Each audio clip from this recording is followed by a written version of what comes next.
ஒரு சென்சிட்டிவான ஒரு போர்ஷன் அது, ரொம்ப சூட்சமானது, அகம் சார்ந்த ஒரு பெரிய பறவெளி அது ஆக்டிங்கிறது.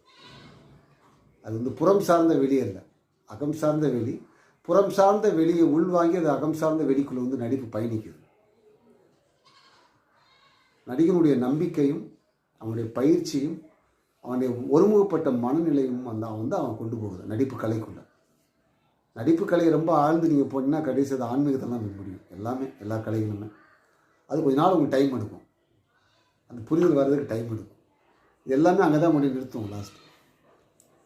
அதான் சொல்கிறாங்க சிவன் வந்து சிவன் கலை கூத்துக்கு நடராஜன்றாங்க. சிதம்பரத்தில் நிறையா ரிலேட்டட் இருக்குது. நடிப்பு கலை வந்து இது பெரிய பிரபஞ்ச வெளியில் ரொம்ப தொடர்புடையது. அது சூட்சுமத்துக்குள்ளே அது தொடர்புடையது, பறவெளிக்குள்ளே. அது உளவியல் இருந்தாலும் அதில் நிறையா ஈலிசை நாடகத்துடைய ஒரு இது இருக்குது, ரிஃப்ளெக்ஷன் இருக்குது. அது ரொம்ப டீப்பான விஷயம். ஆய்வுக்குள்ளே அடங்காதது நடிப்பு. அது ஒரு ஆய்வுக்குள்ளே வந்து பிஹெச்டிலாம் பண்ண முடியாது நடிப்பை. அது தாண்ட ஒரு விஷயம், பறவெளி பயணம் அது நடிப்புன்றது. அது நம்ம உளவியல் ரீதியாக அதை பயன்படுத்திகிட்டு இருக்கோம், உளவியலுக்கு தேவைப்படுறதா பயன்படுத்திகிட்டு இருக்கோம். அது தாண்டி நிறைய விஷயம் அது இருக்குது, அது போய்கிட்டே இருக்கும்.